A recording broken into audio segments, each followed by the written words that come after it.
अस्सलाम वालेकुम, नमस्कार, सत श्री अकाल एंड गुड इवनिंग। मैं हूं आरज़ू काज़मी और आप देख रहे हैं पॉइंट ऑफ व्यू।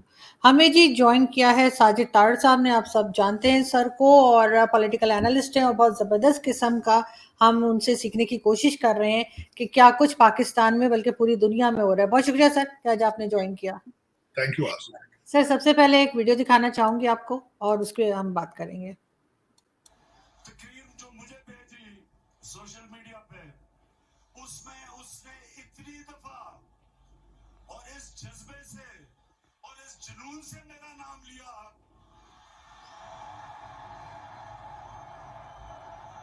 कि मैं उसको ये कहना चाहता हूं, मरियम देखो, थोड़ा ध्यान करो, तुम्हारा खामदी नाराज ना हो जाए जिस तरह तुम बार बार मेरा नाम लेते।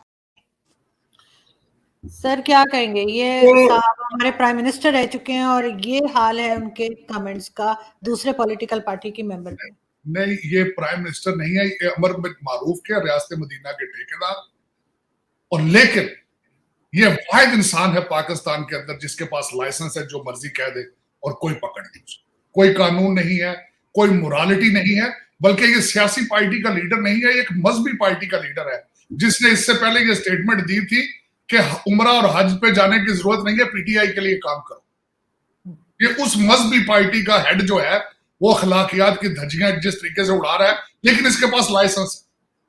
मैं भी आपको बता देता हूं, कुछ भी नहीं होगा, कुछ भी नहीं होगा। सर किसने दिया ये लाइसेंस, किसने दिया इनको? ये लाइसेंस देने वालों को पता है, जो आज भी इसके साथ खड़े हैं, जो पाकिस्तान को उसके आखिरी स्टेजेस पे पाकिस्तान वेंटिलेटर पर है इस वक्त। आपकी इतला के हिसाब से 200 रुपए का डॉलर होना, बल्कि 200 से अभी आगे ऊपर जाएगा। पाकिस्तान के हालात जो है वो नजर आ रहे हैं सबको, और देखने इनके कोई माथे में बल नहीं है, क्योंकि करप्शन का इतना पैसा इनके पास मौजूद है। They don't care about it, they don't care.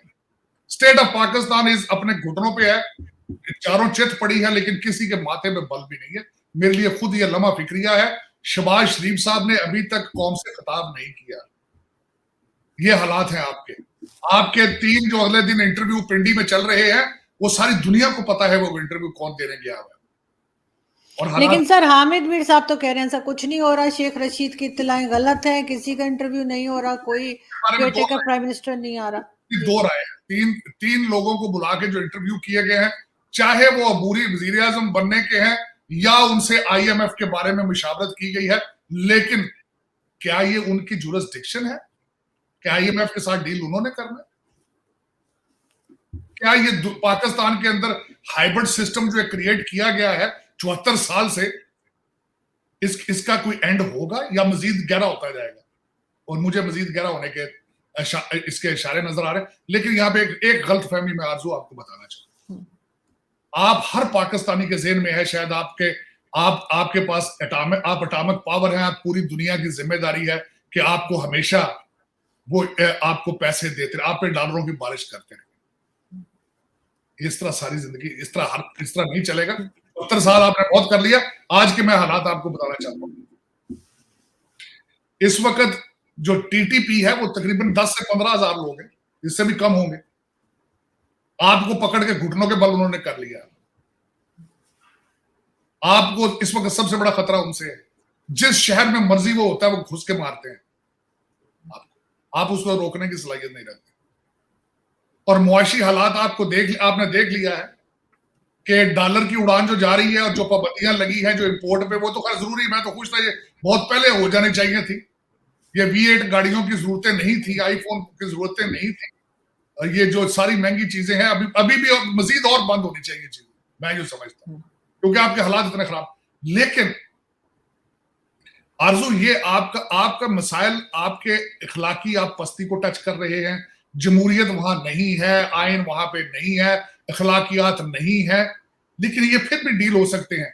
जो आपके पास फाइनेंशियल को प्लानिंग नहीं है फ्यूचर के लिए, सबसे बड़ा मसला वो है। खान साहब ने आज तक बताया है, खान साहब ने बताया कि उनके पास इकोनॉमिक प्लान कौन सा है अगले 5 साल के लिए, 10 साल 5 साल जो वो चाहते हैं। उस्मान बुजदार बचाएगा पाकिस्तान को, फराग वोगी ने बचाना है पाकिस्तान को, शहबाज गिल साहब बचाएंगे पाकिस्तान को। कोई मुझे बता दे इनके पास कोई इकोनॉमिक प्लान हो। इन्होंने आज तक किसी जलसे में कहा हो कि मैं आके ये कर दूंगा, मैं इस तरीके से पाकिस्तान को मुआशी बहरान से निकालूंगा, आज तक क्या उन्होंने कहा? स्वाय लेकिन तकलीफ के, स्वाय जलाने के बारे, इससे अलावा उन्होंने कोई बात की हो नहीं। सर प्लान तो इस वक्त किसी के पास भी नजर नहीं आ रहा। जो लोग गवर्नमेंट में बैठे हैं वो भी ऐसा लग रहा है कि जैसे उनको कुछ समझ में नहीं आ रहा और किस तरह से वो हैंडल करें। बिल्कुल यही मैं समझता हूं, मेरा तो अलमिया यही है कि 74 साल से आपके पास कोई प्लान नहीं है, आज का नहीं है, 74 साल से। ये आईएमएफ, आप इस वक्त ज्यादातर पाकिस्तानी मेरे जो भाई हैं सोच रहे हैं शायद आईएमएफ का प्लान जो है वो हमें रेस्क्यू कर लेगा। और भाई 21 प्लान तो आईएमएफ के पहले कर चुके हो आप। ये आईएमएफ के पैसे पाकिस्तान आएंगे, घंटों में दुबई शिफ्ट हो जाएंगे, घंटों में लंदन चले जाएंगे। मगर क्या करें सर, मजबूरी है ना। आईएमएफ के पास नहीं जाएंगे तो कहां जाएंगे? आप मुझे ये बताएं, आपने $26 बिलियन चाइना का खाया सीपैक में, वो कहां गए? आपके आईएमएफ के 21 प्लान पहले वो कहां गए? खान साहब ने रुपया छापने की इंतहा कर दी, कर्जों की इंतहा कर दी, एक भी नई ईंट लगाई किसी प्रोजेक्ट में उन्होंने, वो कहां गए?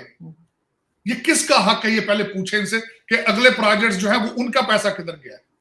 इस वक्त आपके सारे जो लोग वो यही समझते हैं कि आईएमएफ के प्लान की वजह वही हमें रेस्क्यू करेगा। भाई पहले प्लान किधर गए हैं? वो डॉलर आएंगे घंटों में उड़ जाएंगे। आपका सबसे बड़ा प्रॉब्लम करप्शन है भाईजान। आप 120-25 से 140 पे आए हैं एक साल में। मगर सर पॉलिटिशियंस अकेले तो नहीं है, ये फौजी भी तो खा रहे हैं। ये भी तो राज्य के प्लॉट खरीद रहे हैं, बाहर फ्लैट खरीद रहे हैं और अपने पिज्जा फ्रेंचाइज बना रहे हैं। नहीं, वो आप उनकी बात ना करें, आप ये बात करें आपका फ्रूट बेचने वाला भी करप्ट है, आपका मिस्त्री भी करप्ट है, आपको दूध का गिलास पूरे पाकिस्तान में खालिस नहीं मिलता कहीं से। तो आप किस तरह कह सकते हैं कि बाकी सारे ईमानदार हो जाए? आपने 74 साल में ये प्रमोट किया है, खाओ और भाग जाओ की पॉलिसी आपने प्रमोट की है।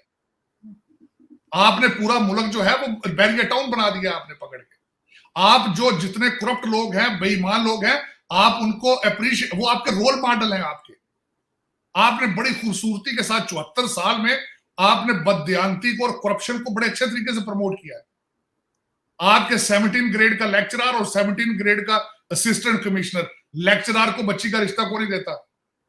इस वक्त पाकिस्तान में जो शरीफ आदमी है उसके लिए लफ्ज है ये बुज़दिल है, ये बेवकूफ है, उसको बच्ची का रिश्ता नहीं को देता। ये आपने प्रमोट किया 74 साल में। मैं तो मजबूर हो चुका हूं सोचने में, अपने डीएनए के बारे में सोचने में मजबूर कि कोई मर्दे आज मुझे मेरा क्वेश्चन आपसे ये, आज के जो सर्कमस्टांसेस हैं, आप मुझे ये बताएं, मैं क्वेश्चन पूछता हूं, कौन सा इंस्टीट्यूशन है जो पाकिस्तान को इन सारी चीजों से निकाल के बाहर लाएगा? कोई फर्द वाहिद एक मुझे बता दें आप। हमेशा जब मुल्कों के ऊपर क्राइसिस आते हैं, एक लीडर उठता है, वो उस किश्ती को धार से लेके बाहर जाता है। आप मुझे एक लीडर का नाम बता दें, एक सियासी पार्टी का नाम बता दें, मुझे किसी आप इस्टेब्लिशमेंट के खिलाफ बंदे का नाम बता दें। मैं आपसे ये क्वेश्चन करता हूं, आज मुझे ये बता दें, आप जमहूरियत हैं, आप डिक्टेटरशिप है, आप क्या है आज? आप सदारती निजाम है, गवर्नर राज है, क्या है आप? मेरा ये क्वेश्चन है आपसे। नहीं सर, कोई नहीं है यहाँ पे, कोई लीडर नहीं है, ना ही एस्टेब्लिशमेंट कुछ कर रही है। जो पैसे बार बार गायब हो जाते हैं आईएमएफ से आके भी, मैं वही आपसे कह रही हूँ ना, सब बाहर, आप खुद ही कहते हैं बाहर पहुंचा देते हैं ये, और आगे भी यही करेंगे। लेकिन इस वक्त बचने का कोई और रास्ता है नहीं आईएमएफ के अलावा। क्या करें? क्या मोदी जी को बुला लेंगे 2 महीने के लिए, आप हमारा मुल्क संभाल लें? यही हो सकता है सिर्फ। देखिए, उनके इंडियन फॉरेन मिनिस्टर और इंडियन प्राइम मिनिस्टर को 2 महीने के लिए उधार पे ले आते हैं, यही हो सकता है। आप मुझे ये बताएं, इस मैस में वो आना चाहेंगे? वो क्यों आएंगे? इस गंदगी जो आपके बल्कि आपके शहबाज शरीफ, मुझे ये बताया, आपका हर एंकर कहता है 48 घंटे में गवर्नमेंट खत्म हो जानी, 24 घंटे में असम्बलियां तहलील हो जानी। अब मुझे ये कंट्री है, ये इस तरह ममालिक चलते हैं।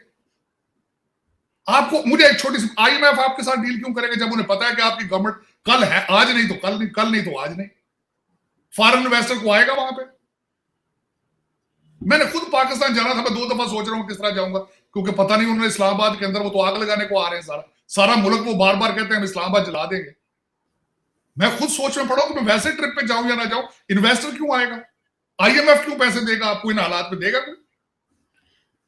सर आज अनाउंस किया ना इमरान खान ने, 25 से लेकर 29 के दरमियान वो इस्लामाबाद की तरफ उन्होंने कहा है कि मार्च करेंगे।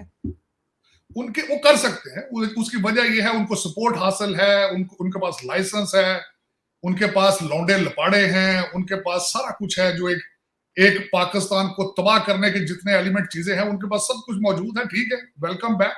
मैं समझता हूँ वो जीत चुके हैं। अब दूसरे लोगों को चाहिए, या शहबाज शरीफ साहब को चाहिए कि रिजाइन देकर घर चले जाए। मेरे ख्याल में इससे बेहतर होगा जो टूटे फूटे कोई वोट बचे हैं नून लीग के पंजाब में, इनको चाहिए उनको समेटे जाके, इनको चाबियां पकड़ाएं, चले जाए और दे इनको 5-7 साल। उस्मान बुजदार साहब, फराग गोगी आएंगे, सारा मुल्क देखेंगे आप सारा तमाशा। ये कुछ बिलियन डॉलर जो आपको IMF के कुछ बिलियन डॉलर ये नहीं बचा पाएंगे आपको। आपको तो 26 बिलियन डॉलर आपने CPEC का, अमेरिका को आपने छोड़ के खा गए। अफगानिस्तान और दहशतगर्दी बेच बेच के आपने इतना पैसा कमाया जिसकी हद कोई नहीं। बिलियंस कंटेनर्स में जाते थे यहाँ से पाकिस्तान पैसे, तो आप वो नहीं हजम कर सके तो ये पीनट्स IMF के क्या बचाएंगे आप। असल में विल होती है। देखिए, आपकी विल नहीं है, आपकी ख्वाहिश नहीं है, किसी के पास कोई डायरेक्शन नहीं है। और मैं हमेशा कहता हूं, मैंने अमेरिका में आके ये चीज सीखी थी कि पहले एडमिशन होता है फिर करेक्शन होती है। आप गलतियों को तस्लीम करें फिर आगे इस्लाह होगी। लेकिन आप समझते हैं हम तो फरिश्ते, हम तो गलती कर ही नहीं सकते। खान साहब ने एक गलती अपनी नहीं एडमिट की। खान साहब ने आज तक ये नहीं एडमिट किया कि उस्मान बुजदार ने was not a good chief minister, आज तक एडमिट नहीं। फराग गोगी के लिए प्रेस कॉन्फ्रेंस सफाइयां पेश कर रहे हैं, हालांकि सारी दुनिया को पता है कि वो क्या करती है। चल कोई क्या सर, पंजाब असेंबली में जो आज लोगों को डिसीट किया गया है PTI के, जी वो देखें ना, अब मैं देखें फैसले आ रहे हैं। मुझे फिर मुअद्दबाना, मैं क्योंकि I am a lawyer, I have to respect the decisions of the courts and the other commissions. लेकिन अब देखें किस खूबसूरती के साथ ड्रामा हो रहा है। इसी इलेक्शन कमीशन ने फैसल वाडा का फैसला नहीं किया। इसी इलेक्शन कमीशन ने कासिम सूरी के स्टे के ऊपर पूरी टर्न्योर दी है। इसी इलेक्शन कमीशन ने फॉरेन फंडिंग पे कोई डिसीजन नहीं किया। कोई सुयो मोटो केस नहीं है फॉरेन फंडिंग। देखें, अनोखे लाडले को चांद दे रहे हैं खेलने के लिए। वाह भाई वाह, आफरीन है इस सारे सिस्टम के ऊपर कि किस खूबसूरती के साथ मेरा मकसद सारा कुछ किया जा रहा है। करें, लेकिन ये वो कहते हैं गलती गुंजाइश निश्ता। अब आगे कहते हैं आगे खाई या पीछे भी खाई है, आगे भी खाई है। अब बचने वाले हालात नहीं, क्योंकि आपके अंदर कौमियत नहीं है। आप पाकिस्तान को बचाने की ना सोच रखते हैं, ना ख्वाहिश रखते हैं, और ना आपके प्लानिंग का हिस्सा है। तो और ये इनको नजर नहीं आ रहा कि अगर इमरान खान दोबारा आया तो फिर और तबाही होगी। मैं कहता हूं, देखे मैं हैरान होता हूं कि आपका फाइनेंस मिनिस्टर कर्जा मंजूर करा के आए तो फूलों की पत्तियां उसमें फेंकते इस्लामाबाद। वाह भाई वाह, कर्जे की मंजूरी पे वो किस्तें अपने कर्जों की आगे करा के आए, डील बना के उसमें फूल फेंकते, कहते कामयाबी। खान साहब कहते थे मैं खुदकुशी कर लूंगा, उसके बाद जब सऊदी अरेबिया से पैसे लेकर आते थे तो उसके ऊपर फूल फेंक के जाते थे। मैं हैरान होता हूं कि कोई कौमियत नहीं है, कोई मोरालिटी नहीं है, कोई किरदार नहीं है। देखिए जो तकरीर की खान साहब ने, इनके हाथ में तस्बीह होती है, मदीना जाते हैं तो नंगे पांव जाते हैं। आज एक नामहरम औरत के लिए जो अल्फाज इस्तेमाल किए, देखिए अखलाकियात, लेकिन उनके पास लाइसेंस है। इससे भी जो बल्कि खान साहब तो इससे पहले भी जो शीरी मजारी न्यूट्रल्स कर रही है उसको रोक रहा है बंदा। इन्होंने कौन सा इदारा छोड़ा है इनके, क्योंकि इनके पास लाइसेंस है, इनके पास सपोर्ट इनको हासिल है। इनको मुसलसल, मैंने आपके सेगमेंट में कहा था, जिस तरह शेख रशीद साहब है, शेख रशीद साहब गेट नंबर 4 के पूछे बगैर सांस भी नहीं लेते। तो आप कह रहे हैं सर आज तो हामिद मीर साहब ने कहा है कि शेख रशीद झूठ बोल रहे हैं, और ये उनको ISPR ने बताया है कि शेख रशीद की सारी स्टेटमेंट गलत है। और साथ ही PTI के लोगों ने भी कहा है कि हम इनसे तंग है, ये हमारी तरफ से कुछ भी बोलते रहते हैं। पाकिस्तान के अंदर इमरान खान .2 है, ये दूसरा वर्जन उसका था, ये वही चल रहा है। इसको 2 और 2 4 को जमा करके देख लें, बिल्कुल टोटल वही है। ये सारा का सारा एक टोपी ड्रामा है, सारा का सारा। और अब आने वाले दिन मैं दुआ खैर ही कर सकता हूं। मैं तो एक जख्मी पाकिस्तानी हूं, शर्मिंदा पाकिस्तानी हूं, जिसकी मादरे मिल्लत को 74 साल से तबाह कर रहे हैं, इसको उसके कपड़े फाड़ रहे हैं, उसके मेरा मकसद इसके आज मैंने जिस तरह मैंने आपसे पहले क्वेश्चन किया, मुझे मैं वाशिंगटन DC में बैठा हूं, पॉलिटिकल साइंस का स्टूडेंट हूं, हिस्ट्री का स्टूडेंट। आपका वजीर आजम कौन है किसी को कोई पता नहीं, आपका फाइनेंस मिनिस्टर कौन है कोई पता नहीं। पूरा मुल्क चल रहा है टिकटॉक पे और ट्विटर पे बस। लेकिन सर आप तो फिर भी वाशिंगटन DC में बैठे हैं, मैं तो इस्लामाबाद में बैठी हूँ, जहां पर ये लॉन्ग मार्च करने आ रहे हैं कुछ ही दिनों के बाद, 4-5 दिन के बाद। आज 21 तारीख हो गई है और इन्होंने 25 से लेके 29 तक की डेट दी है। तो यहाँ पे जो मारकाट और यहाँ पे जो तमाशा शुरू होने वाला है, जिस दिन मैं मौजूद हूँ, आपको क्या लगता है कि यहाँ के लोग क्या करें, कहाँ जाएं? आपके लिए, आपको मॉरल सपोर्ट देने के लिए मेरी अर्ज ये है कि अफगानिस्तान की मूवियां देखें, सोमालिया की मूवियां देखें आप, कि वहां पे इन हालात में क्या हो रहा था, क्योंकि आपकी बिल्कुल सिमिलैरिटीज है। मैं आपको हाईली रिकमेंड करूंगा कि आप पानी स्टोर कर लें और चने और गुड़ वगैरह स्टोर कर लें। पता नहीं कितना अरसा आपने घरों में रहना है, बैठना है, और आपके कैपिटल में इस तरह के पहले ड्रामे हो चुके हैं। मेरा ये हाईली आपको रिकमेंड करूंगा। बिजली की मोमबत्तियां ले लें, बिजली तो वैसे ही आपकी खत्म होने वाली है, तो मैं ये हाईली रिकमेंड करूंगा कि इन चीजों पे स्टेप्स लें आप। लेकिन ये कि डेवलपिंग कंट्रीज जो होते हैं उनके अंदर इस तरह ही होता है, जहाँ पे सोमालिया के देखें ना, सोमालिया में क्या देखें जरा, सोमालिया मोगाडिशु में क्या होता है, उसकी उस पर अपने आप को हौसला देने के लिए काबल की तस्वीरें लगा के रखें अपने घर में, अपने आप को हौसला देने के लिए। तो बस वो आपकी डायरेक्शन तो वही है अंडर जो सर्कमस्टांसेस। आपको लगता है कि लोगों को घरों में खाना और इस तरह की चीजें, पानी और सब कुछ स्टोर कर लेना चाहिए 25 से पहले?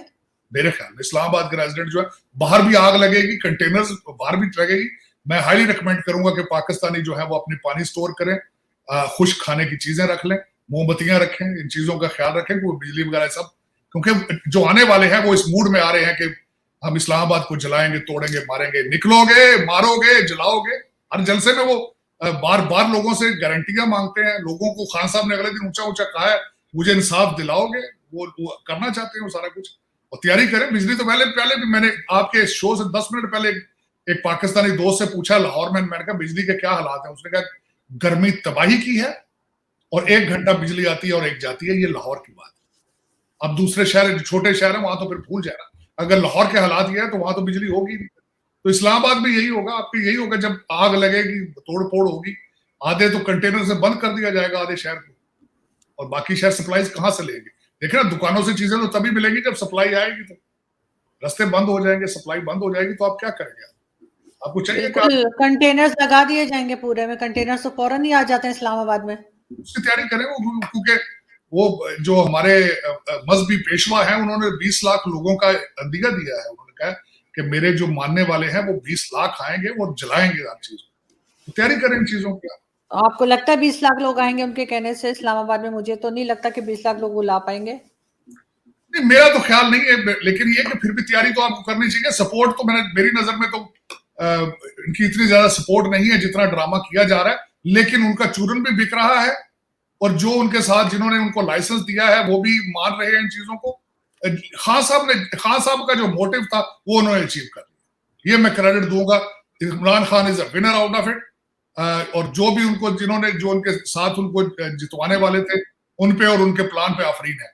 देखें, वो जिनका जो लेटर का ड्रामा था, वो सारी दुनिया को पता ड्रामा, देखें चला बिका उनका। मजहबी कार्ड उनका इस्तेमाल हो रहा है, एंटी अमेरिका कार्ड उनका चल रहा है। क्योंकि तबाही के लिए तो 10,000 लोग भी काफी होंगे, उनको 20 लाख की जरूरत नहीं है कि 10,000 लोग भी ले आए तो इस्लामाबाद ब्लॉक करने के लिए काफी है।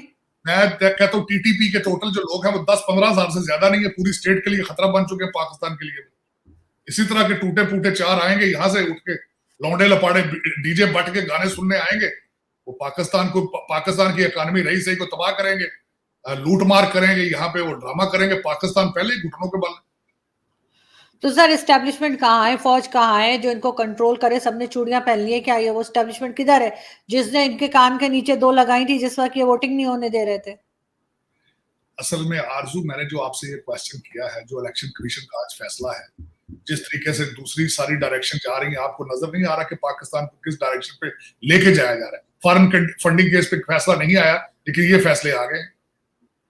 मुझे ये बताएं कि मैं समझता हूं कि अगर अदलिया ने एग्जीक्यूटिव के फैसले करने थे तो मेरी ये ख्वाहिश ये होनी चाहिए थी कि सबको तब्दील करके मेरिट के ऊपर नए अफसर लगाए जाते। ये तो उन्हीं अफसरों को उन्होंने दोबारा बहाल कर रहे हैं जो इमरान खान साहब अपनी मर्जी से लेकर आए थे। तो इससे नजर क्या आता है, क्या नजर आ रहा है कि सब टोपी ड्रामा है, सब टोपी ड्रामा। पर सर, फिर हटाया क्यों था? हटाने का क्या, क्यों नौटंकी की गई थी? ये इमरान खान प्रोजेक्ट 2 का हिस्सा था, 2/3 मेजोरिटी इनको देनी थी, और कुछ ऐसे फैसले कराने थे इनके जो करवाने वालों के फायदे के थे। मेरे ख्याल में तो this is Imran Khan project 2 है, उसके अलावा कुछ भी नहीं। आई विश सर, मैं पहली बार मतलब ये कह रही हूँ, आप माइंड नहीं किएगा, लेकिन मैं चाहती हूँ कि इस बार आपका जो एनालिसिस है वो गलत साबित हो, आपका जो अंदाजा है वो गलत साबित हो और इस तरह की सूरत हाल ना बने यहाँ पर। नहीं ना, लेकिन आरजू, मेरा सबसे ज्यादा प्यार पाकिस्तान की स्टेट से है, फर्द वाहिद से नहीं है। मेरी मादरे मिल्लत है पाकिस्तान, लेकिन इस वक्त state of Pakistan is under threat. State of Pakistan के खिलाफ फैसले किए जा रहे हैं। स्टेट ऑफ पाकिस्तान क्रिपल हो रही है इकोनॉमी की वजह से। रोका क्यों नहीं जा रहा उसको? क्यों नहीं रोकी? इस वक्त आप मुझे IMF आपके साथ किस तरह क्यों डील करे? आपकी लीडरशिप ही पूरी, जो उनके साथ बैठ के बातें कर रहे हैं, उनकी गवर्नमेंट कल है परसों नहीं, आप डील करेंगे। If you are working for IMF, आप काम करेंगे उनके साथ? मैं तो नहीं करूंगा, पता ही नहीं है कि ये लोग कौन है। तो उसमें नुकसान तो स्टेट ऑफ पाकिस्तान का हो रहा है। तो स्टेट ऑफ पाकिस्तान को बचाने के लिए कोई फैसला हो रहा है? लेकिन सर अमेरिका तो हमेशा से पाकिस्तान को इस्तेमाल करता रहा है, तो वो नहीं चाहेगा कि पाकिस्तान बचा रहे ताकि वो फिर दोबारा इस्तेमाल कर सके, चाहे अफगानिस्तान के लिए या कुछ भी? नहीं, पाकिस्तान, सबसे पहले तो मैं बताना चाहूंगा आपको कि आपने बड़ी खूबसूरती के साथ अमेरिका को बेवकूफ बनाया। कैसे बनाया आपने उनसे? आपने एक चाइना को बड़ी खूबसूरती के साथ बेवकूफ बनाया। 26 करोड़ डॉलर उनके आप खा गए, 26 बिलियन। और उसके बाद ये अमेरिका ने यू टर्न ले लिया कि हमें भारत ज्यादा सूट करता है चाइना के खिलाफ, और वो उन्होंने डिसीजन ले लिया। और आपकी जरूरत नहीं, उनको क्या क्यों करेंगे? हाँ, आपकी जरूरत वो रखते थे, अफगानिस्तान की वजह से आपके साथ वो डील करते थे, आपके एटॉमिक बम की वजह से आपको डील करते थे। अफगानिस्तान आपके हाथों से निकल चुका है, ये उनको भी पता है। हाँ, एटॉमिक पावर की वजह से कोई पीनट्स फेंक देंगे इधर उधर, लेकिन मैंने जिस तरह बताया, वो शाम को जो पीनट्स फेंकेंगे वो शाम को दुबई और लंदन चले जाएंगे। उसका स्टेट ऑफ पाकिस्तान को क्या फायदा? उसका कोई फायदा नहीं। नहीं, बिल्कुल आप ठीक कह रहे हैं, लेकिन इस वक्त सूरत हाल काफ़ी ख़राब है यहाँ पर और ख़राब से ख़राबतर होती हुई दिखाई दे रही है। लेकिन हम यही दुआ कर सकते हैं कि कुछ बेहतरी आ जाए और अभी ये गवर्नमेंट अगर किसी तरीके से साल निकाल ले तो शायद कुछ हो पाए, लेकिन लग नहीं रहा है। इनके जो बातें हैं उससे तो ये लग रहा है कि ये शायद कल भी ना रहे, शायद परसों ना रहे, कुछ इस किस्म की सूरत हाल है। क्योंकि इनको ये बकौल इनके ये कहा गया है, बजट लाओ, उसके साथ ही IMF की डील करो और फिर चले जाओ। क्या ये सही है? नहीं, देखें, इस वक्त आप ये देखें कि नून लीग के अंदर अपना इंतशार है। नून लीग के कुछ लीडर चाहते थे कि इसको हुकूमत ना ली जाए, और मैं भी इसी हक में था, क्योंकि इमरान खान साहब अपनी परफॉर्मेंस की वजह से वैसे ही गवर्नमेंट अपनी पॉपुलैरिटी लूज कर रहे थे। लेकिन आफरीन है प्रोजेक्ट 2 बनाने वालों को, बड़ा उन्होंने सही इसका फायदा उठाया। उन्होंने कहा इनको निकालो, इनको रेस्क्यू किया जाए। शेख रशीद साहब, मैं मजे की बात है, मेरी कोई पर्सनल ओपिनियन नहीं, शेख रशीद साहब ने खुद टीवी के ऊपर कहा है, उन्होंने कहा मैं तो खुद इलेक्शन हार जाना था, हम तो बड़े बुरे तरीके से डीपॉपुलर हो रहे थे अपनी परफॉर्मेंस की वजह से। और उसी वजह से मुझे ये उसी पॉइंट पे जब सोचता हूं तो मुझे लगता है ये this is project Imran Khan project 2 कि बच्चा गिर रहा, उन्होंने बच्चे को उठा के दोबारा पॉलिश करके रख देंगे, दोबारा एक नया चूरन उसके ऊपर नया मेकअप करके उसका बाल शाल काट के फिर बिठा देंगे। वो उस्मान की जगह कोई एक और ऐसा टूटा सा ले आएगा, वो फिर दमादम मस्त कलंदर में चलेगा। लेकिन उससे तो पहले भी बहुत नुकसान किया था, और अब अगर दोबारा लाएंगे तो फिर तो कुछ नहीं बचने वाला। 74 साल से हो रहा है, तो आज कौन सा अगले 10 साल हो जाए नुकसान तो क्या फर्क पड़ता है? 21 प्रोजेक्ट IMF के फेल हुए, 22वां फेल हो जाए, क्या फर्क पड़ेगा? अच्छा, प्रॉपर्टियां बन जाएंगी लंदन में और दुबई में, क्या फर्क पड़ता है? पहले भी तो बने। देखिए, सबसे बड़ा आरजू कौमें, nations can not survive without nationalism. जब तक नेशनलिज्म नहीं होगा, कौम सर्वाइव नहीं करेगी। और बिल्कुल आपको सबसे ज्यादा जिस चीज का फुकदान है वो नेशनलिज्म है, कौमियत नहीं। और आपने अपनी प्राइड खत्म कर दी है, किरदार खत्म कर दिया है, आपने मजहब को एक मजाक बना रखा है। इन सारी चीजों को आपको प्राइस इसकी देनी पड़ेगी, आपको इसकी प्राइस देनी। बिल्कुल आप ठीक कह रहे हैं, लेकिन हम फिर भी यही दुआ करते हैं कि ऐसा कुछ ना हो और कहीं ना कहीं से कुछ बेहतरी की उम्मीद नजर आए। बहुत शुक्रिया सर कि आपने आज ज्वाइन किया। Thank you so much.